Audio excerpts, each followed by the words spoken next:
Hello everyone. So I am back on this channel with another lecture in the series of modern history. आज हम India के governor general के बारे में पढ़ेंगे. ठीक है, इंडिया में कितने सारे गवर्नर्स आए थे, उन्होंने क्या क्या काम किए और उनके क्या क्या रिफॉर्म्स थे, वो अच्छे थे या बुरे थे. फाइन, हम उनके बारे में डिस्कस करेंगे इस पर्टिकुलर लेक्चर में. So it is part 1 basically, क्योंकि इसका एक दूसरा पार्ट भी मैं लेकर आऊँगी जिसमें कि हम जो गवर्नर्स है इंडिया के, उनको 3 पार्ट्स में डिवाइड किया गया है. एक ऐसा पीरियड था जहाँ पे उनको गवर्नर्स जनरल ऑफ बंगाल बनाया गया था. ठीक है, फिर उसके बाद 1833 का जब एक्ट आया, उसके बाद उनको governors general of India declare कर दिया गया. ठीक है, प्रोसेस वही थी, बस ये था कि उनके नाम अलग अलग बदल गए थे और उनकी जो पावर वेरिएशंस थी वो भी अलग अलग थी. फिर उसके बाद जब रिवोल्ट हो गया 1857 में, जब रिवोल्ट हो गया उसके बाद 1858 में एक और एक्ट आया था, गवर्नमेंट ऑफ इंडिया एक्ट करके. उसके बाद जो भी गवर्नर्स थे उनको वाइस रॉय बुलाने लगे थे. ठीक है, तो हम इनको 3 पार्ट्स में पढ़ेंगे. तो फर्स्ट पार्ट जो है वो बेसिकली जो बंगाल में गवर्नर्स थे, ठीक है, जिन्होंने बंगाल में रहकर रूल किया, हम उनके ही बारे में पढ़ रहे हैं इस पर्टिकुलर वीडियो में. Okay, so we'll be starting with that, but before that I would like to tell you that Unacademy has extended the date of price hiking due to multiple requests by students. तो अब आप अपना subscription बिना price hike के भी ले सकते हैं. And also when you are going for the subscription you should use the code SIMPLEYT SIMPLEYT so that you can get a discount of 10% while getting the subscription. So this is basically a subscription price hike reminder. तो ये जो price है वो 24 अक्टूबर के बाद बढ़ा दी जाएगी. Now this is Unacademy's Aspire program. This is an all India free mock test series जिसमें कि स्टूडेंट टेस्ट दे सकते हैं. जो कि पेपर का पैटर्न होगा वो प्रीलिम्स पेपर 1 के बेसिस पर ही होगा. जो टेस्ट डेट्स है वो 10th और 25th है.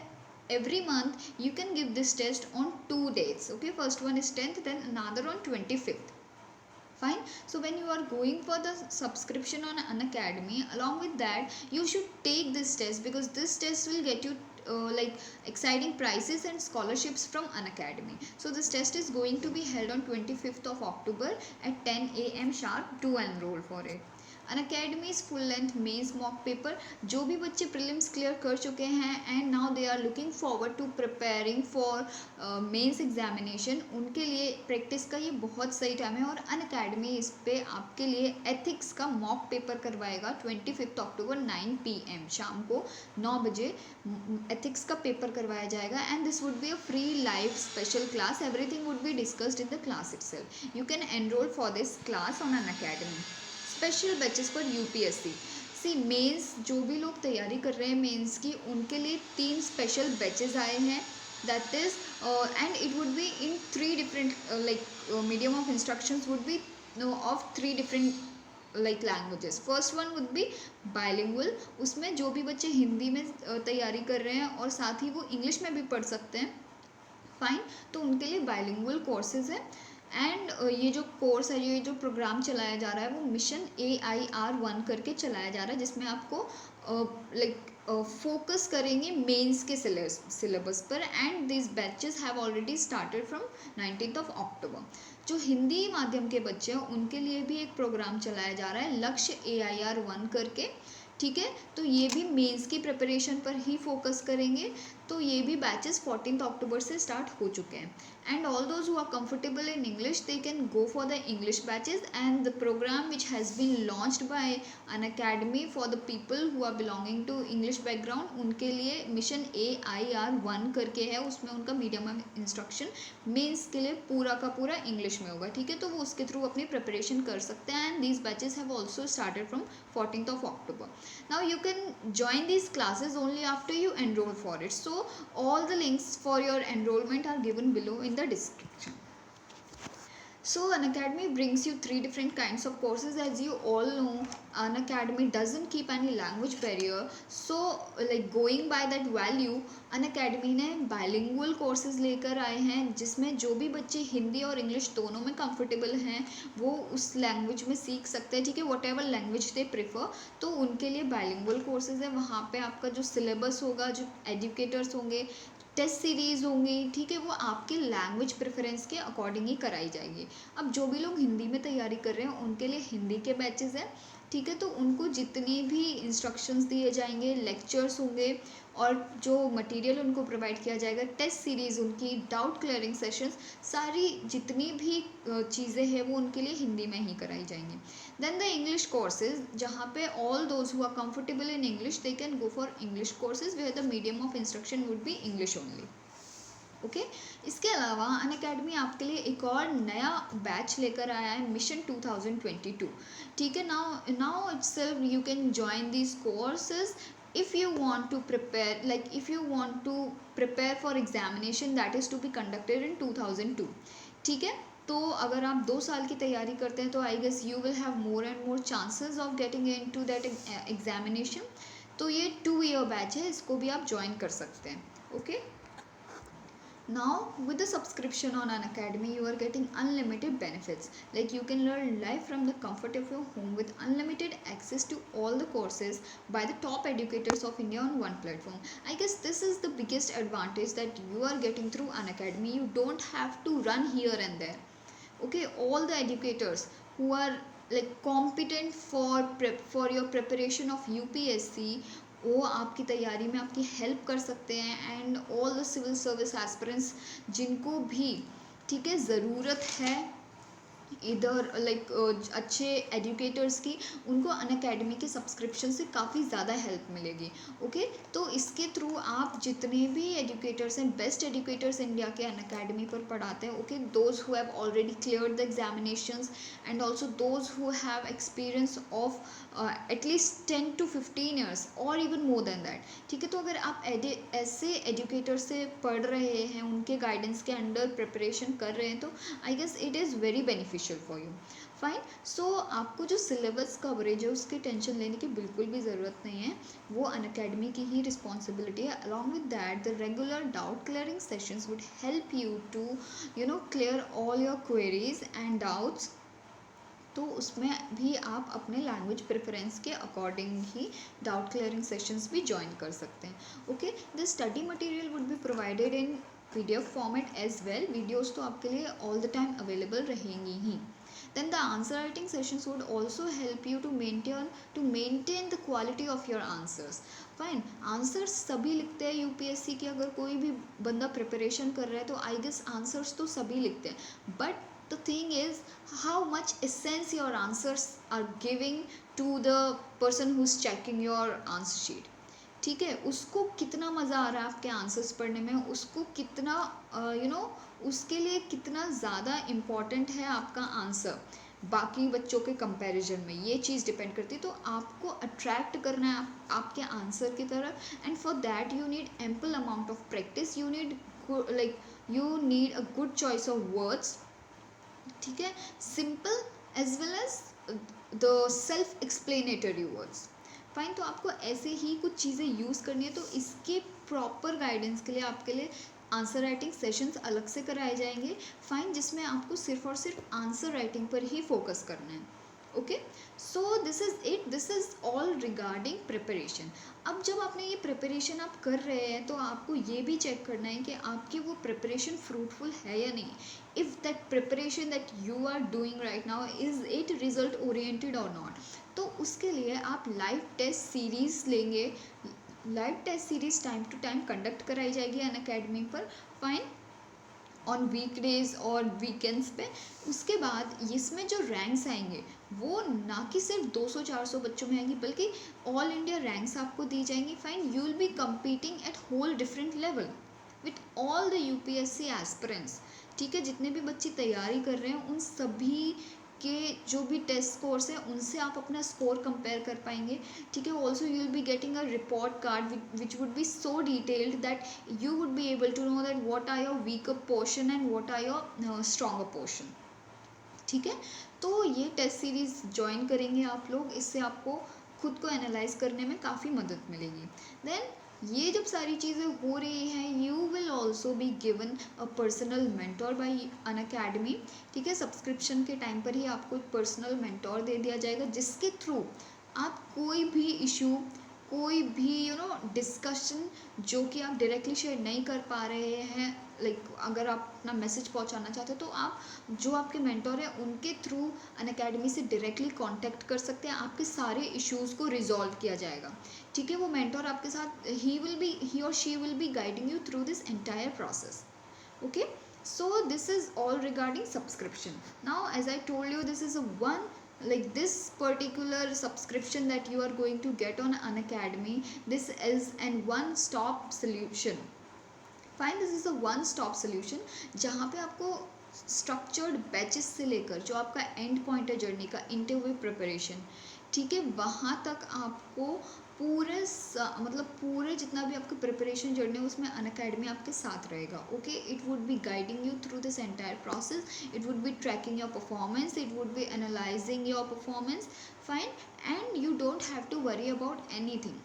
फैन, एक स्पेशल पॉइंट है जो मैं हाईलाइट करना चाहती हूँ कि जो भी बच्चे किसी भी रीज़न की वजह से अगर दिन में पढ़ाई नहीं कर पा रहे, ओके, क्योंकि इट्स नॉट लाइक दैट कि सिर्फ स्टूडेंट्स ही एग्ज़ाम को देते हैं, उसके अलावा और भी बहुत सारे फील्ड से लोग आते हैं जो ये एग्ज़ाम देते हैं। तो may be the working people, अगर वो दिन में पढ़ाई नहीं कर पा रहे तो उनके लिए एक काफ़ी इंपॉर्टेंट पॉइंट ये हाईलाइट करना चाहती हूँ मैं कि आप लेट नाइट बैचेस भी ले सकते हैं। फाइन, अगर आप दिन में काम कर रहे हैं और रात को पढ़ाई करना चाहते हैं तो आपके लिए लेट नाइट बैचेस भी कंडक्ट कराए जाएंगे जिसमें उतनी ही एफिशिएंटली आपको पढ़ाया जाएगा जितना कि डे टाइम में। Fine, so also the most important thing is that for optionals, okay, you don't have to run here and there, क्योंकि optionals के लिए आपको जितने भी resources की ज़रूरत है वो सारे के सारे आपको Unacademy पर दिए जा रहे हैं। So getting a subscription on Unacademy is very necessary for your comprehensive preparation of UPSC. Okay, so you should get the subscription, and while going for the subscription do not forget to apply the code SIMPLEYT. Now this is T20 daily current affairs test series, this is free of cost. Daily आपको 7:30 पे एक quiz दी जाएगी, 20 questions होंगे, उसमें आपको 20 minutes दिए जाएंगे solve करने के लिए। आप उस क्विज को जब सबमिट करेंगे तो आपको आउट ऑफ 40 मार्क्स मिलेंगे। ठीक है, आपको 40 में से जितने भी मार्क्स आ रहे हैं, not just the marks, the thing is that other than your score you would be able to know that what are your weak points, what are your strong points, and how much you are retaining from the events that are going on around the world, around the country। क्योंकि जो UPSC का major portion जो demand करता है वो आपका ये चाहता है कि आपका जो करंट अफेयर्स नॉलेज है, फाइन, वो काफ़ी स्ट्रॉन्ग होना चाहिए, because it is the major pillar of your preparation. तो उसी के बेसिस पर आपसे सिलेबस में से चीज़ें पूछी जाती हैं। फाइन, तो ये चीज़ आपको अच्छे से अभी तक समझ आ गई होगी। तो इसी के वजह से जो अनअकैडमी है वो डेली बेसिस पर आपका टेस्ट लेगा, एक स्मॉल टेस्ट होगा जिसके बेसिस पर आप जज कर पाएंगे कि आप कितनी चीज़ें रिटेन कर रहे हैं। ठीक है, आप कितने अपडेटेड हैं जो डेली न्यूज़ एनालिसिस है उससे। Fine, the links to our channel are given below in the description. You can just click on those links and join our channels, where you will also be finding the contents related to UPSC, not just the syllabus। उसके अलावा आपको जो भी UPSC से related notifications है वो भी वहाँ पे मिलेंगे, जितने भी ongoing exams हैं जो UPSC conduct करा रहा है वो भी, उसकी भी information आपको दी जाएगी हमारे चैनल पे। and also you will be finding there the motivational videos, the daily news analysis, current affairs videos, and also the syllabus videos। ठीक है, जितना भी syllabus है उसके अलग अलग subjects के आपको पूरी series भी मिलेगी। So click on the links and join our channel। So what are we going to start today? We are studying the governors general of India. ठीक है, गवर्नर्स जनरल ऑफ इंडिया बोलना गलत होगा क्योंकि हम गवर्नर्स जनरल बोलते हैं अभी। पहली चीज़ ये है कि जो पहले आएंगे वो बंगाल में आएंगे, जो दूसरा स्टेज होगा वो इंडिया लेवल पर होगा, और जो तीसरा स्टेज होगा उनको हम वॉइस रॉयस बुलाएंगे। फाइन, तो अभी जो ये वीडियो है इसमें मैं आपको एक ब्रीफ डिस्क्रिप्शन दूंगी कि जो गवर्नर जनरल थे बंगाल के जिनको बुलाते थे, फिर गवर्नर जनरल ऑफ इंडिया जो बन गए, फाइन, एंड वही फिर वाइस रॉयस बन गए। Fine, so here we are starting with it. Britain was able to achieve this tremendous feat of establishment of an empire where sun never sets on the backdrop of the strong and efficient bureaucracy that it established in its colonies. Fine. Then the thing is, in India, British were able to establish their control through governor general and viceroys. देखिए, अब ऐसी चीज़ है कि जो भी Britain की government थी वो वहाँ ब्रिटेन में बैठी हुई है. अब उनको इंडिया को एडमिनिस्टर करने के लिए कुछ लोग चाहिए, और वो लोग जो ब्रिटिश क्राउन है उसके अंडर काम करें. ठीक है, तो ऐसे लोग चाहिए. अब ऐसे लोग कहाँ से आएंगे? ये वही लोग हैं जो गवर्नर जनरल बन के इंडिया आते थे, जिनको हम बाद में वॉइसरॉयस बुलाने लगे. फाइन. तो ये वही लोग हैं, और अब हम इनकी ही बातें कर रहे हैं. तो इन्होंने इंडिया में आके कैसा काम किया, हम वो पढ़ने वाले हैं. क्या क्या चीज़ें थी जो इन्होंने इंडिया में इंट्रोड्यूस की, ठीक है, क्या क्या अबॉलिश की चीज़ें, ठीक है, तो हम वही सब पढ़ने वाले हैं. So first one, as I told you that we are studying this in 3 stages. First of all, we are studying Governor General of Bengal. तो 1773 से लेकर 1833 तक. तो अब आप एक चीज़ देखिए, जो 1773 का पीरियड है उससे पहले उनका कोई नाम नहीं था. ओके, वो सिंपली जो ईस्ट इंडिया कंपनी है उनके ही जो हेड हैं वो बन के आते थे. ठीक है, और वो इंडिया में जैसे भी अपना कंट्रोल करना चाहें वो कर सकते थे. अब देखिए 1773 यही एक ऐसा ईयर था जिसमें रेगुलेटिंग एक्ट को पास किया गया था. ठीक है, तो तभी से जो भी लोग इंडिया को एडमिनिस्टर करने आते थे उनको नाम दे दिया गया गवर्नर जनरल. और यहाँ पे जब 1773 से 1833 की बात हो रही है तो उसमें गवर्नर जनरल ऑफ बंगाल का ही रोल रहेगा. Okay, so 1773, as I told you, regulating act of 1773 was introduced in India. ठीक है, तो ये regulating act of 1773 क्या था? See, हमने ये देखा था कि जो ईस्ट इंडिया कंपनी थी पहले वो जिस भी तरीके से इंडिया को रूल कर रही थी, जो ब्रिटिश गवर्नमेंट है, ठीक है, उसने इंटरप्ट नहीं किया था, उसने कुछ नहीं बोला था, क्योंकि उनको सिर्फ ट्रेड ही करने के लिए यहाँ पे परमिशन मिली थी. Okay, and also they were not being regulated by the crown. ठीक है, जो ब्रिटिश क्राउन है. अब क्या हुआ, जो चार्टर एक्ट 1793 में आया था, फाइन, उसके थ्रू कुछ चीज़ें हुई थी. ओके, तो उसके थ्रू जो चार्टर एक्ट लेकर आए थे वो, उसमें यही चीज़ हुई थी कि आप उससे पहले जो रेगुलेटिंग एक्ट लेकर आए उसमें सबसे पहले ये डिस्कशन हुआ था कि हम जो ईस्ट इंडिया कंपनी को पार दे रहे हैं कि आप इंडिया में जाके ट्रेड कर सकते हैं. ठीक है, और कुछ भी इंटरप्शन नहीं था ब्रिटिश गवर्नमेंट की तरफ से. फिर उसके बाद क्या हुआ, जो बंगाल फेमाइन आई तो उसमें एक चीज़ हुई थी कि जो ईस्ट इंडिया कंपनी है उसको काफ़ी ज़्यादा नुकसान हुआ था.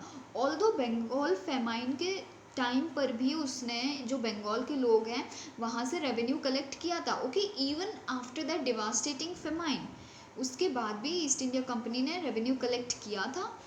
बस बात ये थी कि उनको जितना रेवेन्यू कलेक्ट करना चाहिए था उसके हिसाब से उनको लॉस हुआ था.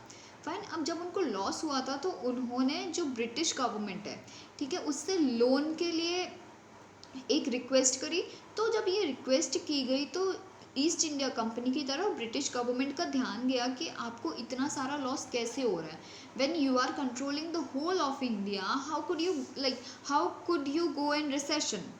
ऐसी क्या चीज़ है. तो ये कुछ ऐसी चीज़ें थी जिसकी वजह से जो ब्रिटिश गवर्नमेंट है उनका ध्यान चला गया ईस्ट इंडिया कंपनी की तरफ.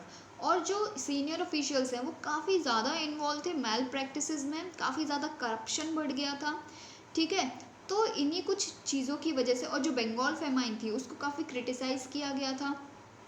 तो ये कुछ चीज़ें थी जिनकी वजह से ईस्ट इंडिया कंपनी की तरफ ध्यान गया ब्रिटिश गवर्नमेंट का. अब 1773 की हम बात कर रहे हैं, तो 1773 में रेगुलेटिंग एक्ट ऑफ 1773 आया.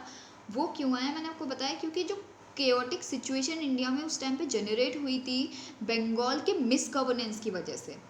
तो बंगाल को कौन कंट्रोल कर रहा था 1757 से, बैटल ऑफ प्लासी से जब वो बैटल ऑफ प्लासी बंगाल के नवाब हार गए तो उसके बाद जो ज़मींदारी राइट्स है, जो दीवानी राइट्स है, वो सारी ईस्ट इंडिया कंपनी के पास थे। बेसिकली पूरे बंगाल पे सिर्फ और सिर्फ ईस्ट इंडिया कंपनी का ही इन्फ्लुएंस था, तो उनकी ही गवर्नमेंट एक तरीके से थी। तो उनका जो मिस गवर्नेंस था बंगाल में, उसकी वजह से क्योटिक सिचुएशंस अराइज हो रही थी, जिनके चलते उनको लॉस भी हुआ। ठीक है, फेमाइन के चलते उनको लॉस हुआ, हालांकि उन्होंने पैसे कमाए फेमाइन के मतलब during that devastating disaster also they asked for revenue from people who were starving and who were dying of hunger. ठीक है, उनसे उन्होंने मांगा था, लेकिन फिर भी वो एक बैंकरप्सी की स्टेज में जा चुके थे, और उन्होंने जब लोन मांगा तो ईस्ट इंडिया कंपनी की तरफ ध्यान गया, और ब्रिटिश गवर्नमेंट ने नेसेसरी समझा ईस्ट इंडिया कंपनी को रेगुलेट करने के लिए। ठीक है, उनकी एक्टिविटीज़ को कंट्रोल करने के लिए उनको ज़रूरत महसूस हुई, तो रेगुलेटिंग एक्ट आ गया। ये पहला इंटरफेरेंस था 1773 में, पहला इंटरफेरेंस था जो ब्रिटिश गवर्नमेंट ने डायरेक्टली इंडिया के जो अफेयर्स हैं उसमें किया था। ठीक है, तो अब ऐसा है कि रीजंस मैंने आपको समझा दिए। जो क्योटिक सिचुएशंस थी, मिस गवर्नेंस थे बंगाल के, एक तो पहली चीज़ जो रॉबर्ट क्लाइव ड्यूअल सिस्टम उन्होंने लेकर आया था, ड्यूअल एडमिनिस्ट्रेशन सिस्टम, जिसमें क्या होता था आपको याद होना चाहिए कि जो दीवानी राइट्स हैं वो ईस्ट इंडिया कंपनी के पास रहेंगे, और दूसरी चीज़ क्या थी, जो निज़ामत एडमिनिस्ट्रेशन है, ठीक है, जैसे कि जो जुडिशियल और पॉलिसीज़, बाकी सिविल, ये सारी जो पॉलिटिकल अफेयर्स है, ठीक है, जो इन सब चीज़ों को कंट्रोल करेंगे लोकल रूलर्स। निज़ामत राइट्स थे लोकल रूलर के पास, दूसरे जो चीज़ थी वो दीवानी राइट्स थी ईस्ट इंडिया कंपनी के पास। तो ये आपका हो गया dual administration system, and this you have to keep in mind. Okay, तो ये सारी चीज़ें बैटल ऑफ प्लासी के बाद होना स्टार्ट हो गई थी। अब 1773 में जब रेगुलेटिंग एक्ट आ गया तो एक गवर्नर जनरल काउंसिल बन गई, गवर्नर जनरल काउंसिल बन गई, और गवर्नर जनरल ऑफ बंगाल जो थे वो उसके हेड बन गए। कैलकाटा में जो गवर्नर जनरल हुआ करते थे वो उसके हेड बन गए, और उनके 4 और सबॉर्डिनेट्स आ गए थे।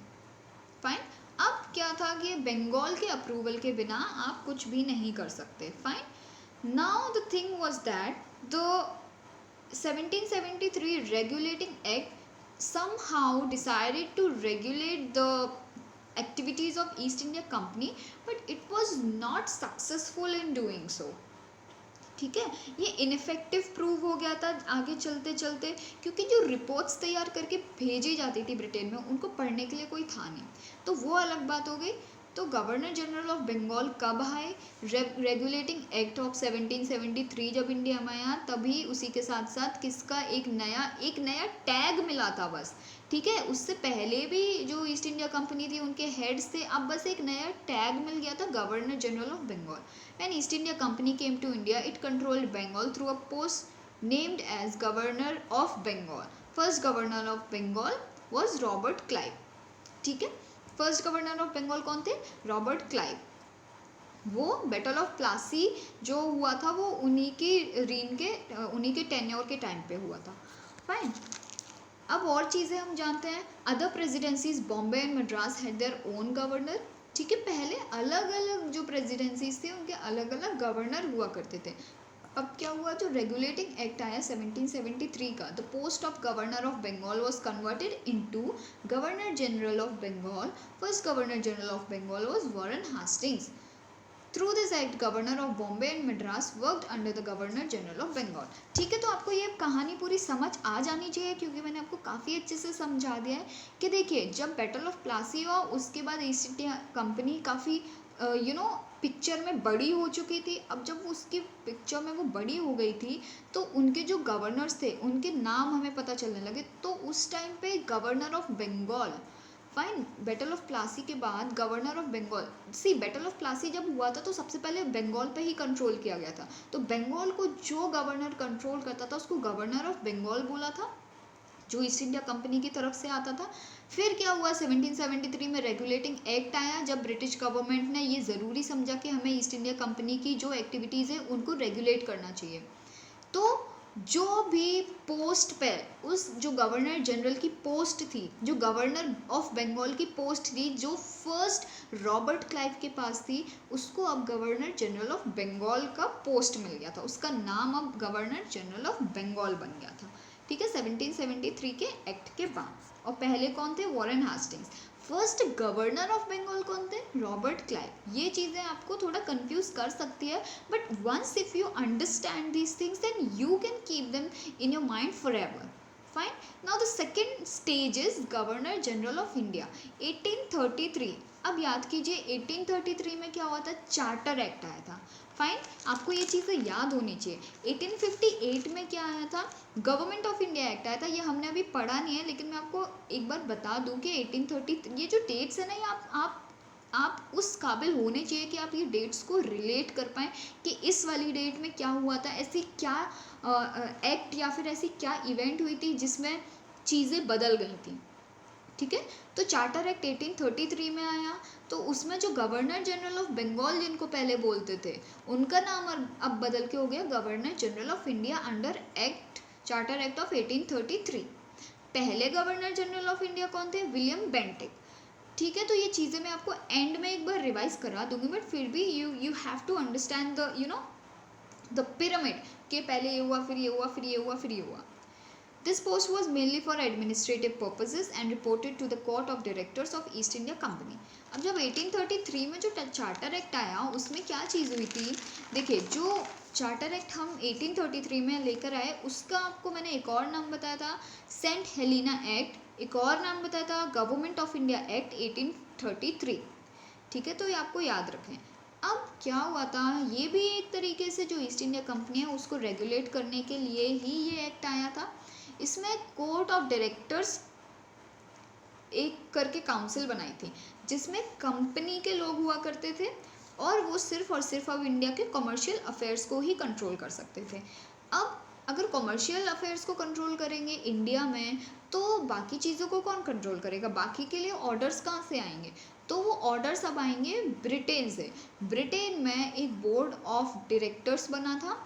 ठीक है, बोर्ड ऑफ कंट्रोल बना था। बोर्ड ऑफ कंट्रोल में ब्रिटेन की गवर्नमेंट के लोग हुआ करते थे, जो कि इंडिया की जो चीज़ें थी, इंडिया के जो भी जितने भी यहाँ पे ऑर्डर्स दिए जाते थे, वो उनकी तरफ से ही दिए जाते थे, और उनको एडमिनिस्टर कौन करेगा? East India company.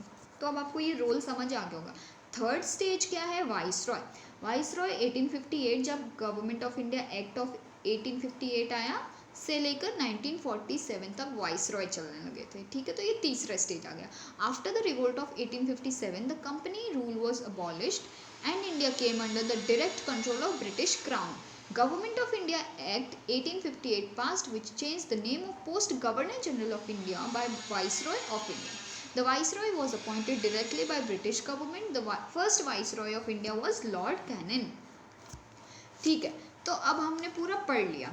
फाइन, अब मैं आपको जल्दी से एक छोटा सा मतलब जल्दी से ये बता देती हूँ कि छोटा सा ब्रीफ एक स्टोरी बता देती हूँ। See the thing is that, सबसे पहली चीज़ है 1757 का बैटल ऑफ प्लासी हुआ। बैटल ऑफ प्लासी में दीवानी बंगाल की थी, वो मिल गई ईस्ट इंडिया कंपनी के जो हेड थे उस टाइम पे। उनको कौन चला रहे थे? जो रॉबर्ट क्लाइव थे, वो उन्होंने ही बैटल ऑफ प्लासी लड़ा था के। अब जो बैटल ऑफ प्लासी हुआ उसमें उन्होंने बंगाल जीत लिया। अब बंगाल जीतने के बाद रॉबर्ट क्लाइव बंगाल के गवर्नर बन गए। ठीक है, so he was the first governor of Bengal. अब क्या हुआ? 1773 में रेगुलेटिंग एक्ट आया, जिसके थ्रू ब्रिटिश गवर्नमेंट ने ये सोचा कि हमें जो ईस्ट इंडिया कंपनी है उसकी एक्टिविटीज़ में इंटरफेयर करना चाहिए, हमें उनकी एक्टिविटीज़ को रेगुलेट करना चाहिए। ये एक्ट के आने की वजह क्या थी? ईस्ट इंडिया कंपनी का मिस गवर्नेंस। उन्होंने बंगाल फेमाइन का रीज़न भी यही देखा कि जो ईस्ट इंडिया कंपनी थी उसके काफ़ी गलत तरीके से हैंडल किए गई थी चीज़ें। ठीक है, और उन्होंने ये भी देखा काफ़ी ज़्यादा करप्शन हो रहा था। फाइन, तो ये कुछ चीज़ें थी जिनकी वजह से रेगुलेटिंग एक्ट आया 1773 में। अब जो गवर्नर ऑफ बंगाल जो रॉबर्ट क्लाइव थे पहले, वो उनका जो नाम गवर्नर ऑफ बंगाल के नाम से जाने जाते थे, उनका नाम बदल के कर दिया governor general of Bengal. Governor general of Bengal. उसके बाद क्या हुआ, 1833 में एक चार्टर एक्ट आया जिसमें भी ईस्ट इंडिया कंपनी की एक्टिविटीज़ को कंट्रोल किया गया। एक कोर्ट ऑफ डायरेक्टर्स बना दिया गया जो कि जिसमें कंपनी के लोग होंगे और वो सिर्फ और सिर्फ कमर्शियल अफेयर्स को ही कंट्रोल कर सकते थे। और जितने भी ऑर्डर्स अब आएंगे related to military, defence and civil, ये अफेयर्स के जितने भी ऑर्डर्स आएंगे वो ब्रिटेन से आएंगे। ब्रिटेन में कौन चलाएगा ये चीज़ें, कौन करेगा, ऐसा तो है नहीं पूरा ब्रिटेन बैठ जाएगा। ब्रिटेन में इसके लिए बोर्ड ऑफ कंट्रोल बनाया गया जहाँ पे ब्रिटिश गवर्नमेंट के लोग होंगे, वो ऑर्डर देंगे और यहाँ पे एडमिनिस्टर ईस्ट इंडिया कंपनी करेगा। ठीक है, आपको कहानी समझ आई। ये चार्टर एक्ट 1833 में आया। इस चार्टर एक्ट के आते ही जो गवर्नर जनरल ऑफ बंगाल थे उनको गवर्नर जनरल ऑफ इंडिया बना दिया। फाइन। इसके बाद क्या हुआ, 1858 में गवर्नमेंट ऑफ इंडिया एक्ट आया। उसमें जो गवर्नर जनरल ऑफ इंडिया थे उनको वाइसरॉय में कन्वर्ट कर दिया गया। तो first governor general of India कौन थे, first governor general of India, okay, he was like Bentinck, William Bentinck. Then the first viceroy of India, he was Lord Cannon.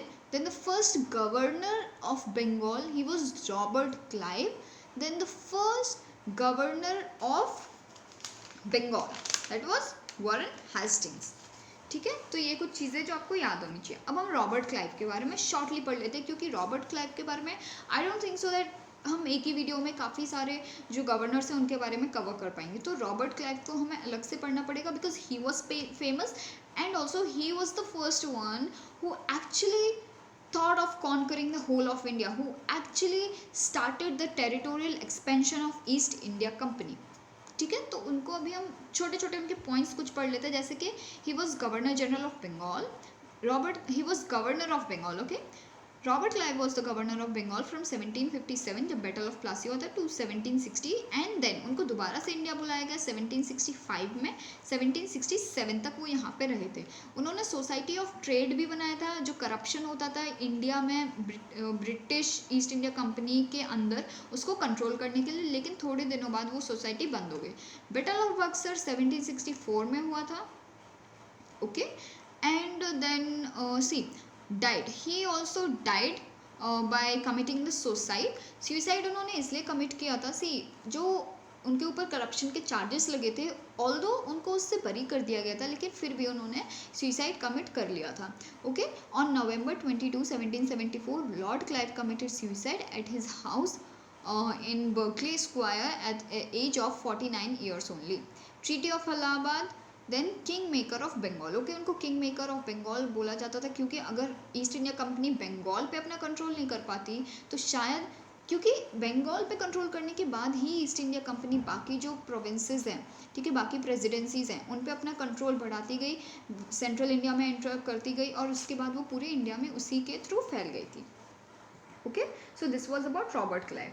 I guess Robert Clive के बारे में हमने इतना पढ़ लिया है कि हमें ये पॉइंट्स अब एकदम टिप्स पे याद होने चाहिए कि ये था ये था ये था, ओके। ट्रीटी ऑफ इलाहाबाद भी आपको याद होनी चाहिए कि मुगल एम्परर शाह आलम, ऑल्दो वहाँ के जो नवाब थे वो उस टाइम पे कोई और था, शुजा-उद-दौला थे। शुजा-उद-दौला हार चुके थे जब बैटल ऑफ बक्सर हारने के बाद उनसे इलाहाबाद छीन लिया गया और इलाहाबाद छीन के शाह आलम को दे दिया गया। शाह आलम से क्या करवाया, ट्रीटी ऑफ इलाहाबाद को साइन करवाया, ठीक है। तो ये चीज़ थी, ये चीज़ें आपको याद होनी चाहिए। अब हम पढ़ रहे हैं गवर्नर्स जनरल ऑफ बंगाल। इसका मतलब क्या है, 1773 का रेगुलेटिंग एक्ट आ चुका है। पहले गवर्नर जनरल ऑफ बंगाल कौन थे, Warren Hastings, first governor of Bengal and to the dual system of administration. अब इनकी जो चीज़ें हैं कुछ वो हम पढ़ रहे हैं, इन्होंने क्या क्या रिफॉर्म्स लाए, इन्होंने क्या क्या काम किया इंडिया में, his works in India, okay. तो इनकी पहली चीज़ क्या खास बात है, first governor general of Bengal. दूसरी चीज़ ये है कि जो ड्यूअल सिस्टम रॉबर्ट क्लाइव लेकर आए थे, ड्यूअल सिस्टम मैंने आपको बता दिया। ड्यूअल सिस्टम में क्या होता था, जो भी निज़ामत राइट्स हैं, निज़ामत एडमिनिस्ट्रेशन के जितने भी राइट्स हैं वो जो वहाँ के लोकल किंग या रूलर होंगे उनके पास हुआ करते थे। उसके अलावा जितने भी कमर्शियल अफेयर्स हैं उनको कौन कंट्रोल करता था, उनको कंट्रोल करती थी ईस्ट इंडिया कंपनी, ठीक है। जिस भी टेरिटरी पे ईस्ट इंडिया कंपनी अटैक करती थी, अगर वो हार जाते थे तो वहीं पे ये ड्यूअल सिस्टम ऑफ एडमिनिस्ट्रेशन लागू कर दिया जाता था, जिसमें टैक्स कलेक्शन, रेवेन्यू किसको कितना पे करना है, सारे कॉमर्शियल अफेयर्स, ठीक है, जितना भी टैक्स कलेक्ट होगा वो ईस्ट इंडिया कंपनी के पास जाएगा। सारे कॉमर्शियल अफेयर्स वो सब के सब ईस्ट इंडिया कंपनी के अंडर इन्फ्लुएंस थे, लेकिन निज़ामत राइट्स जो थे वो लोकल रूलर के पास थे। लेकिन एक चीज़ ये भी थी कि जो भी निज़ामत राइट्स थे, ठीक है, लोकल रूलर भी जो था उसको ईस्ट इंडिया कंपनी का पपेट बनकर ही रहना पड़ता था। ओके तो ये जो सिस्टम था, ड्यूअल सिस्टम ऑफ एडमिनिस्ट्रेशन, ये रॉबर्ट क्लाइव लेकर आए थे। और वॉरेन हेस्टिंग्स ने आके 1773 से 85 तक जब वो रहे थे, उस टाइम पे उन्होंने ड्यूअल सिस्टम ऑफ एडमिनिस्ट्रेशन को ख़त्म किया था। रेगुलेटिंग एक्ट ऑफ 1773 उन्हीं के टाइम पर आया था। सुप्रीम कोर्ट एक बनाया गया था कैलकटा में, जहाँ पे इंडियंस का कोई रोल नहीं था। मैं आपको बता दूँ, वहाँ पे सिर्फ और सिर्फ ब्रिटिश लोगों के लिए कोर्ट बनाया गया था। वहाँ से जो जज थे, जो ज्यूरिस्डिक्शन देते थे, वो जज भी ब्रिटेन से ही बुलाए जाते थे। फाइन। और वहाँ पे ब्रिटिश सब्जेक्ट्स के जो इश्यूज थे उनको ज्यूरिस्डिक्शन देने के लिए भी ही वो कोर्ट था। उन्होंने एशियाटिक सोसाइटी ऑफ बंगाल बनाई थी। First Anglo Maratha war and treaty of Salbai. देखिए, फर्स्ट एंग्लो मराठा वॉर आपको याद होना चाहिए। फर्स्ट एंग्लो मराठा वॉर के थ्रू ही जो ईस्ट इंडिया कंपनी थी उसने जो इंडिया का बोल सकते हैं अरेबियन सी के पास जितने भी एरियाज़ है, ठीक है, जितने भी स्टेट्स है, जैसे कि जो हमारा महाराष्ट्र, गुजरात उस टाइम पे जो थे सेंट्रल प्रोविंसेस के कुछ पार्ट, तो ये सारे पार्ट्स जो पहले मराठा जहाँ पे कंट्रोल करते थे, ठीक है, तो ये सारे पार्ट्स जो थे इनको अब ईस्ट इंडिया कंपनी ने अपने अंडर ले लिया था। जो फर्स्ट एंग्लो मराठा वॉर हार गए थे Maratha. First English translation of Bhagavad Gita, ठीक है, this is very important I think in the in the tenure of Warren Hastings. जो भगवद गीता थी इंडिया की, ठीक है, जो हिंदू स्क्रिप्चर है, काफ़ी इंपॉर्टेंट हिंदू स्क्रिप्चर है, उसको इंग्लिश में कन्वर्ट किया गया था। Okay, this is very good work. Pitt's India act 1784, ठीक है, 1784 85 तक वो रहे थे, तो 1784 में पिट्स इंडिया एक्ट आया था। अब पिट्स इंडिया एक्ट क्या था वो आपको याद होना चाहिए। मैंने आपको बताया जो बोर्ड ऑफ कंट्रोल था, जो कि ब्रिटेन में बैठा रहता था, इंडिया में जितनी भी अफेयर्स थी, पॉलिटिकल, मिलिट्री, सिविल, उनको कंट्रोल करने के लिए एक ब्रिटेन में बोर्ड ऑफ कंट्रोल बनाया गया था। ईस्ट इंडिया कंपनी अब नहीं करेगी कंट्रोल ये सारी चीज़ों को। ईस्ट इंडिया कंपनी सिर्फ अब इंडिया में ट्रेड करेगी और कॉमर्शियल अफेयर्स को कंट्रोल करेगी, ठीक है। तो ये ब्रिटिश गवर्नमेंट के अंडर था। ये आपको याद होना चाहिए। Court of directors commercial affairs को कंट्रोल कर रही थी, जिसमें कंपनी के लोग होते थे। Now what was the thing that British government, उनके जितने भी चीज़ें थी, ठीक है, जितने भी ईस्ट इंडिया कंपनी की पोजेशंस थे इंडिया में, उनको ब्रिटिश गवर्नमेंट के पोजेशंस माने जाते थे। But the thing was that this act kind of failed because it had no clear boundaries between the parts. जो बोर्ड ऑफ कंट्रोल और कोर्ट ऑफ डायरेक्टर्स के पास थी, उनके जो पार्ट्स थी उसके बीच में एक क्लियर बाउंड्री नहीं थी। फाइन। तो ये पिट्स इंडिया एक्ट 1784 में आया था, ठीक है। तो फर्स्ट एंग्लो मराठा वॉर आपको याद होना चाहिए। ये जो पॉइंट्स है जो इंपॉर्टेंट है वो मैंने हाईलाइट कर दिया। फर्स्ट एंग्लो मराठा वॉर आपको याद होना चाहिए कि फैमिली टसल की वजह से, ठीक है, मराठा की जो फैमिली थी उनके बीच में टसल की वजह से ही ये वीक पड़ गए थे मराठा। और जब वो वीक पड़ गए तो ईस्ट इंडिया कंपनी ने ये बहुत अच्छा मौका देखा कि हम उनको ब्राइब कर सकते हैं, ब्राइब करके एक दूसरे के खिलाफ भड़का कर हम जीत सकते हैं जो जितने भी प्रोविंसेस मराठास के कंट्रोल में थे। और उन्होंने वो जीत लिए। वो जीतने के बाद जो इफेक्ट था, इम्पैक्ट थे, वो ये थे कि अब वहाँ पे कोई भी फ्रेंच टेरिटरी अलॉट नहीं की जाएगी फ्रेंच लोगों को, ठीक है। जो भी मराठा के अंडर जितनी भी टेरिटरीज थी उनमें से अब कोई भी फ्रेंच को अलॉट नहीं की जाएगी। Okay, so this was about first Anglo Maratha war. Then sir John Shore 1793 से लेकर 1908 तक, ठीक है। अब हम सिर्फ वो पढ़ रहे हैं जो गवर्नर जनरल ऑफ बंगाल थे। तो first Warren Hasting, second we are studying sir John Shore 1793 से 98। इनके टाइम पे क्या आया? चार्टर एक्ट ऑफ 1793, ठीक है। चार्टर एक्ट मैंने आपको बताया था कि कैसे आ रहे थे, 20-20 साल के गैप में आ रहे थे। पहला चार्टर एक्ट आया 1793 में, दूसरा आप कब आएगा? 1813 में आएगा, ठीक है। आपको ये चीज़ याद होनी चाहिए। अब तीसरा आएगा 1833 में, उसके बाद 1853 में आएगा। Okay, so charter act of 1793, इसमें क्या चीज़ें हुई थी? जो प्रोविजंस थे, कंपनी की जो ट्रेड मोनोपोली थी उसको नहीं छीनी गई थी, लेकिन जो गवर्नर जनरल थी उनकी पावर को बढ़ा दिया गया था, ठीक है। And also the supreme court की जो ज्यूरिस्डिक्शन है उसको स्ट्रॉन्ग कर दिया गया था, जिससे east India company properly function करे, प्रॉपरली ट्रेड करे इंडिया में, ठीक है, वो अपने करप्शंस के लिए। And also the important thing was that कि 1793 का जो एक्ट था उसी में सिविल सर्विसेज को अपॉइंट किया गया था for the maintenance of peace and ban on liquor sale without licence. ये भी एक चीज़ 1793 के एक्ट में हुई थी। तो 1793 का जो एक्ट था उसके थ्रू रेगुलर कोड लाया गया था जिसमें सारे रेगुलेशंस लिखे गए थे ईस्ट इंडिया कंपनी के लिए, और सारे जितने भी ईस्ट इंडिया कंपनी के लोग थे और जो भी लोग थे और प्रॉपर्टीज़ थी सबके ऊपर इसको रेगुलेशन लगाने के लिए ये एक्ट को लाया गया था। और साथ ही मेन इम्पॉर्टेंट एम क्या होता था चार्टर एक्ट का, 20 ईयर्स के लिए ईस्ट इंडिया कंपनी का जो चार्टर होता था उसे रिन्यू कर दिया जाता था। ठीक है, policy of non intervention, battle of Kharda, तो ये कुछ 3 मेजर इवेंट्स थे जो सर जॉन शोर के टाइम पे हुई थी। देन लॉर्ड कॉर्नवेलिस 1786 से लेकर 93 तक रहे थे वो। अब इन्होंने क्या क्या काम किए थे इंडिया में, establishment of appellate courts and lower grade courts. ठीक है, इनके ही टाइम पे कोर्ट्स का एस्टैब्लिशमेंट हुआ था। Establishment of Sanskrit college, okay this is important. Then third Anglo Mysore war and treaty of Seringapatam. ठीक है, तो ट्रीटी ऑफ सेरिंगापतम आपको याद होनी चाहिए, ये टीपू सुल्तान के बारे में बात करती है। उनका जो लास्ट बैटल उन्होंने फाइट किया था जब वो अपनी कैपिटल सेरिंगापतम को डिफेंड करते करते मारे गए थे ईस्ट इंडिया कंपनी के बैटल में। ठीक है, वो था आपका जो ट्रीटी ऑफ सेरिंगापतम था उस टाइम पे साइन हुई थी। Fine, then the third Anglo Mysore war जो था, थर्ड एंग्लो मैसूर वॉर में आपने देखा कि टीपू सुल्तान जो थे वो हारने लगे थे। जब वो हारने लगे थे तो तभी उन्होंने ट्रीटी ऑफ सेरिंगापतम को साइन किया था। ओके, तो ये चीज़ आपको याद होनी चाहिए। Introduction of permanent settlement and civil services. अब आपको परमानेंट सेटलमेंट याद है कि मैंने आपको पढ़ाया था। परमानेंट सेटलमेंट जो था वो बेसिकली ज़मींदारी सिस्टम था। ठीक है, तो लॉर्ड कॉर्नवेलिस थे, उन्हीं के टाइम पे सिविल सर्विसेज का इंट्रोडक्शन हुआ था। ठीक है, ये चीज़ आपको याद पक्के से याद होनी चाहिए क्योंकि Lord Cornwallis is known as the father of civil services. Now you are preparing for civil services, then you should definitely know that who is known as the father of civil services. Lord Cornwallis is known as the father of civil services. तो ये चीज़ important है। दूसरी चीज़ important जो है वो permanent settlement, आपको याद होनी चाहिए परमानेंट सेटलमेंट की पॉलिसी क्या हुआ करती थी। परमानेंट सेटलमेंट का दूसरा नाम हुआ करता था जमींदारी सिस्टम।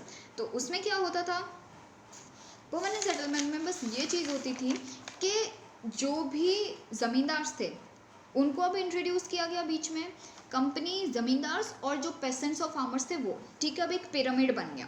पिरामिड क्या कैसे बन गया, जो ईस्ट इंडिया कंपनी है उनके नीचे ज़मींदार्स होंगे, उनके नीचे होंगे पेसेंट्स। ईस्ट इंडिया कंपनी पहले खुद टैक्स कलेक्ट किया करती थी, लेकिन अब ईस्ट इंडिया कंपनी को एक चीज़ समझ आ रही है कि अगर वो टैक्स कलेक्ट करना चाहती है प्रॉपरली तो उसके लिए उसको रिमोट एरियाज़ जो हैं इंडिया के वहाँ तक पहुँचना है, उसके साथ साथ वहाँ के जो रूल्स और लॉज हैं वो भी जानने पड़ेंगे। तो उतना efficiently east India company collect नहीं कर पा रही थी टैक्सेस को, ये ही कुछ रीजंस की वजह से। ठीक है, क्योंकि उनको रेंट या टैक्स कलेक्ट करने में यही प्रॉब्लम आ रही थी कि जो रिमोट एरियाज थे वहाँ के रूल्स और रेगुलेशंस उनको नहीं पता थे। तो इसीलिए उन्होंने ज़मींदार्स को इंट्रोड्यूस किया बीच में। जो ज़मींदार्स थे वो कौन थे, वो इंडियंस ही हुआ करते थे, जो इंडियन लैंडलॉर्ड्स हुआ करते थे। ठीक है, जो पेसेंट्स और फार्मर्स से थोड़े ऊंचे दर्जे पर हुआ करते थे। ठीक है, उनके पास ज़्यादा पैसा, ज़्यादा ज़मीन या फिर ज़्यादा हम बोल सकते हैं सोशल स्टेटस हुआ करता था। तो उनको ही ईस्ट इंडिया कंपनी अपॉइंट करती थी एज ज़मींदार्स। वो जो ज़मींदार्स थे वो पेसेंट्स और फार्मर्स से कनेक्टेड रहते थे। ठीक है, वो गांव में भी उनको अच्छे से जाना चाहता था, वहाँ के रूल्स और रेगुलेशंस भी उनको पता होते थे। And they were the sons of the soil, so they knew each and everything regarding that particular territory from which the revenue was to be collected. तो जो ज़मींदार थे वो रेवेन्यू कलेक्ट करते थे फार्मर्स से। कितना रेवेन्यू कलेक्ट करना है, ये परमानेंट सेटलमेंट के नाम से इसको इसलिए जाना जाता है क्योंकि जो फिक्स्ड रेवेन्यू परमानेंट सेटलमेंट के अंडर मांगा जाता था वो चेंज नहीं हो सकता था। अगर आपके यहाँ पे बारिश हुई तो उसको कम नहीं किया जाएगा। ठीक है, फिर भी आपको उतना ही रेवेन्यू देना है। अगर आपकी क्रॉप खराब हो गई तो भी कम नहीं किया जाएगा, उतना ही रेवेन्यू देना है। It was like the fixed revenue system. ठीक है, ज़मींदार सब कलेक्ट करके देते थे विलेजर्स से।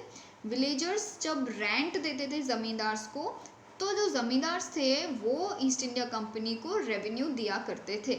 ठीक है, तो ये ऐसे ऐसे ऊपर ऊपर ईस्ट इंडिया कंपनी सबसे पहले थी, फिर थे ज़मींदार। ज़मींदार रेंट लेते थे फार्मर्स से, फार्मर्स क्या करते थे, वो खेती करते थे ज़मींदार की जो ज़मीन होती थी उस पर, वहाँ पे खेती करके जब वो अनाज वगैरह बेचते थे तो उसी के थ्रू वो अपना रेंट दिया करते थे ज़मींदार्स को। जो ज़मींदार्स थे वो जो भी उनको पैसा मिला उसको as revenue East India Company को दे देते थे। तो ये थे परमानेंट सेटलमेंट का system. Okay, so you should remember that. Then Lord Wellesley के बारे में हम बात करते हैं। तो एक इंपॉर्टेंट चीज़ क्या होगी, सब्सिडरी अलायंस सिस्टम। ये आपको आई गेस अभी तक तो याद हो ही चुका होगा। 1798 में इसका इंट्रोडक्शन हुआ था। सब्सिडरी अलायंस सिस्टम बेसिकली ये था, जो ईस्ट इंडिया कंपनी थी वो जिस भी टेरिटरी पे जाके अटैक करती थी, अगर वो टेरिटरी उनके अंडर आ जाती थी, अगर वो उसका जो राजा या रूलर था वो हार जाता था, तो क्या होता था, ईस्ट इंडिया कंपनी वो राजा या रूलर को फोर्स करती थी कि आपकी जो भी आर्मी है, जितनी भी आर्मी है, ठीक है, आपके जो भी नेटिव सोल्जर्स हैं आप उनको हटाइए, आप अपनी आर्मी को डिज़ोल्व कीजिए। आर्मी डिज़ोल्व करने के बाद आपको जितनी भी सेफ्टी चाहिए, ठीक है, वो सेफ्टी हम आपको प्रोवाइड करवाएंगे। ठीक है, हम अपनी आर्मी लेकर आएंगे आपको सेफ्टी प्रोवाइड करने के लिए, आपको फॉरेन अटैक से बचाने के लिए। लेकिन अब जो हम आर्मी लेकर आएंगे, ठीक है, जो आर्मी ईस्ट इंडिया कंपनी लेकर आएगी उसका जो मेंटेनेंस कॉस्ट है वो किंग को देना पड़ेगा, ईस्ट इंडिया कंपनी को, एज सब्सिडरी अलायंस। ठीक है, तो ये हमारा सब्सिडरी अलायंस सिस्टम हुआ करता था। यही अब देखिए, जो सब्सिडरी अलायंस सिस्टम है, मान लीजिए जो मेंटेनेंस कॉस्ट है अगर ईस्ट इंडिया कंपनी को नहीं मिलता है किंग के द्वारा, तो क्या होता था, तो किंग के ऊपर पेनल्टी लगाई जाती थी। वो पेनल्टी कैसे कलेक्ट की जाती थी, या तो आप पैसे दीजिए, जब आप पैसे नहीं दे रहे हैं तो ही आपके ऊपर पेनल्टी लग रही है ना, तो वो पेनल्टी को कॉम्पेंसेट करने के लिए कुछ टेरिटरीज हुआ करती थी जिनको ईस्ट इंडिया कंपनी ले लिया करती थी, छीन लिया करती थी किंग से। ठीक है, वो पेनल्टी को पे करने के लिए जो किंग थे वो अपनी टेरिटरीज को ईस्ट इंडिया कंपनी को दे देते थे। फाइन। अब फोर्थ जो मैसूर वॉर था 1799 में, जो मैं आपको कहानी बता रही थी टीपू सुल्तान की, जहाँ पे वो अपनी कैपिटल सेरंगापतम को डिफेंड करते करते मर गए थे। ठीक है, तो वही फोर्थ मैसूर वॉर था, और उसके बाद जो मैसूर था वो ईस्ट इंडिया कंपनी के अंडर आ चुका था। ईस्ट इंडिया कंपनी के अंडर आ चुका था, तो अब जितने भी वहाँ से उसकी फेरीफेरी में जितने भी टेरिटरीज थे, जैसे हैदराबाद और बाकी भी जो छोटे छोटे टेरिटरीज थे, जो मैसूर के राजा ने उस टाइम हैदर अली और टीपू सुल्तान ने एनेक्स किए हुए थे, वो सारे अब ईस्ट इंडिया कंपनी के अंडर आ गए थे। और such that east India company also imposed subsidiary alliance onto the territory of Mysore. Second Maratha war भी लॉर्ड वेलेस्ली के अंडर ही हुआ था। स्टैब्लिशमेंट ऑफ मद्रास प्रेसिडेंसी भी उनके अंडर हुई थी। Then establishing Fort William college at Calcutta. ठीक है, फोर्ट विलियम कॉलेज तो था कैलकाटा में, वो उन्हीं के टाइम पर बना था। Now this one is sir George Barlow, acting governor general of India until arrival of Lord Minto, diminished the area of British territory because of his passion for economy and retrenchment. The mutiny of Vellore took place in 1806. अब देखिए आप, जो sir George Barlow थे वो उनको ना passion था economy का। ठीक है, तो वो ज़्यादा से ज़्यादा पैसा कमाना चाहते थे। वो जो खुद को, मतलब उनका उस टाइम पे जो ब्रिटिश पार थी उसको इकोनॉमिकली स्ट्रॉन्ग करना चाहते थे। तो इस चक्कर में उन्होंने ब्रिटिश टेरिटरीज काफ़ी सारी लूज़ करी थी। ठीक है, and also he was responsible for the mutiny of Vellore. Vellore की म्यूटिनी में आपको मैंने बताया था कि क्या हुआ था, कि कैसे ये टोपी वाली म्यूटिनी आपको याद रखनी है। वेलूर की म्यूटिनी टोपी वाली म्यूटिनी, जिसमें कि जो इंडियंस थे उनको उनकी रिलीजियस सेंसिटिविटीज़ थी, ठीक है, वो चीज़ों को निगलेक्ट किया गया था। तो जब रिलीजियस सेंटिमेंट्स को इंग्लिश ने इंडियंस की हर्ट किया, जैसे कि उनको बोला कि आप अपनी बियर्ड दाढ़ी मूछ कटवाइए, मुस्लिम्स को बोला। जो बाकी लोग थे जैसे सिख्स थे उनको बोला आप अपनी टर्बन हटाइए, उसकी जगह उन्होंने राउंड कैप वाले जो राउंड कैप जो इंग्लिश पहनते थे, इंग्लिश सोल्जर्स उस टाइम पे पहनते थे, वो पहनने के लिए बोला। ठीक है, तो ये ऐसी कुछ चीज़ें थी जो ड्रेस कोड के रेगुलेशंस थे, ड्रेस कोड था, उसको बदलने की कोशिश करी, और उसी की वजह से वेल्यूर म्यूटिनी हुआ था। ठीक है। तो टोपी वाली म्यूटिनी हम इसीलिए उसको बोलते हैं। तो वेलूर म्यूटिनी इसी की वजह से होता है 1806 में। लॉर्ड मिंटो कौन थे? अमृतसर विद महाराजा रंजीत सिंह 1809 1807 से 1813 तक, ठीक है। चार्टर एक्ट ऑफ 1813 का जो चार्टर एक्ट आया था वो लॉर्ड मिंटो के टाइम पे था। अब 1813 का चार्टर एक्ट आ गया, इसका मतलब 20 साल के लिए ट्रेड रिन्यू हो गया, ठीक है। ट्रेड मोनोपोली जो ईस्ट इंडिया कंपनी के पास थी वो 20 साल के लिए और रिन्यू हो गया। जो अमृतसर मतलब महाराजा रंजीत सिंह थे उस टाइम पे Lord Minto he governor general of India थे। नाउ लॉर्ड हेस्टिंग्स, ठीक है। अब हम लॉर्ड हेस्टिंग्स के बारे में पढ़ रहे हैं। The policy of non intervention came to an end. Third Anglo Maratha war, abolition of Peshwas. देखिए जब थर्ड एंग्लो मराठा वॉर हुआ था तो मराठा उस टाइम पे बुरी तरीके से हार चुके थे। मराठा के अंडर जितने भी प्रोविंसेस थे, जितने भी टेरिटरीज थे, वो अब ईस्ट इंडिया कंपनी के पास आ चुके थे। फाइन। तो इसका मतलब ये है कि मराठास जो थे अब वो एक ऐसी पावर बन गए थे जो उस टाइम पे डिक्लाइन कर चुके थे पूरी तरीके से। अब जो ईस्ट इंडिया कंपनी है उनकी एंट्री हो चुकी थी सेंट्रल प्रोविंसेस ऑफ इंडिया पूरी तरीके से। फाइन। मराठास उस टाइम पे जो वेस्ट है, जैसे कि जो महाराष्ट्र बोल सकते हैं, पुणे उनकी कैपिटल थी। महाराष्ट्र कुछ पार्ट जो ये है हमारा सेंट्रल इंडिया, उसके कुछ पार्ट से वो मराठा कंट्रोल करते थे। कुछ पार्ट्स जो थे वो उड़ीसा के भी कंट्रोल करते थे। तो ये जो पूरा एरिया था, बीच वाला एरिया, वो भी अब मराठास के हाथों से निकल चुका था और ईस्ट इंडिया कंपनी के हाथ में आ गया था। तो पेशवाशिप जो थी वो भी खत्म हो गई थी। फाइन। उनको जो बिठूर वगैरह है वहाँ पे भेज दिया था। लास्ट पेशवा वहीं पे एक रह गए थे। The establishment of ryotwari system in Madras by Thomas Munro and Bombay. Ryotwari system मैंने आपको बता दिया है क्या होता था। रियोतवारी सिस्टम जो था इसमें डायरेक्टली फार्मर्स से ही रेवेन्यू कलेक्ट करने लगे थे। फाइन। तो ये रियोतवारी सिस्टम मद्रास में हुआ करता था। Then Mahalwari system in north western provinces and Bombay. North western provinces में महलवारी सिस्टम होता था। इसमें क्या किया था, जो भी रीजन्स थे, ठीक है, उनको छोटे छोटे महल्स में तोड़ दिया था। अब जैसे मान लीजिए एक गांव है, 3-4 गांव हैं, उसको एक महल बुलाया। अब वो जो 3-4 गांव है, वो 3-4 गांव के लोग, उनसे एक फिक्स्ड रेवेन्यू मांगा जाता था। अब वो जो फिक्स्ड रेवेन्यू है एक महल का, ठीक है, वो महल से पूरा रेवेन्यू एक जना कलेक्ट करेगा। वो एक जना जो कलेक्ट करके ईस्ट इंडिया कंपनी को डिपॉजिट करके आएगा। ये होता था महलवारी सिस्टम। महल्स में तोड़ दिया गया। लॉर्ड आर्महेस्ट, ठीक है, I guess he was the one who was responsible for annexation of Assam leading to the first Burmese war of 1824।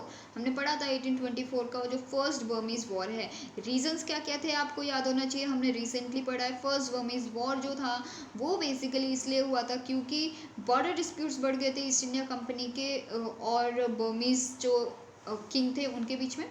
दूसरी चीज़ ये भी हुई थी कि एक शाहपुरी आइलैंड करके जगह थी, उस पर बर्मीज़ लोगों ने ये बोला था कि आप उस जगह को न्यूट्रल डिक्लेयर कर दीजिए, लेकिन ईस्ट इंडिया कंपनी ने डिनाई कर दिया। एंड ऑल्सो उस टाइम पे बर्मा और ईस्ट इंडिया कंपनी के ट्रेड रिलेशंस नहीं थे। तो ईस्ट इंडिया कंपनी ने ये एक अच्छा मौका समझा कि हम इस वॉर को, ठीक है, अगर हम इस वॉर को जीत जाते हैं तो हम बर्मीज़ को प्रेशराइज कर सकते हैं ट्रेड रिलेशंस बनाने के लिए। फाइन। म्यूटिनी ऑफ बराकपुर इन 1824, ठीक है, बराकपुर की जो म्यूटिनी थी, ठीक है, वो भी 1824 में ही हुई थी। तो ये म्यूटिनीज हम सारे एक एक पॉइंट कवर कर चुके हैं। Fine. So you should like take note of the things that we have covered each and everything that we are studying now. अब बस ये चीज़ है कि हम उन्हीं चीज़ों को एक बोल सकते एक उस सेट में पढ़ रहे हैं कि ये हुआ ये हुआ ये हुआ, so that we could just revise all the things that have already taken place. अब हम बस ये देख रहे हैं कि किसके टेन्योर में क्या हुआ था, क्या क्या हुआ था वो हम पढ़ चुके हैं। हमें बस ये देखना है कि किसके टेन्योर में क्या हुआ था। तो वो सारी चीज़ें हमने इस वीडियो में देख ली। ये सिर्फ गवर्नर जनरल ऑफ बंगाल का पीरियड है, ये याद रखिए आप। अभी जब चार्टर एक्ट ऑफ 1833 आएगा उसके बाद ये गवर्नर जनरल ऑफ बंगाल नहीं रहेंगे, ये गवर्नर जनरल ऑफ इंडिया बन जाएंगे। Fine. So we will be studying about Governor General of India in our next video. So this was all about like the Governor General of Bengal, and I hope you have learned a lot many things in this video, and also we have studied all the things that we have discussed in this particular video. So I hope you will like the video and keep learning with us. Thank you.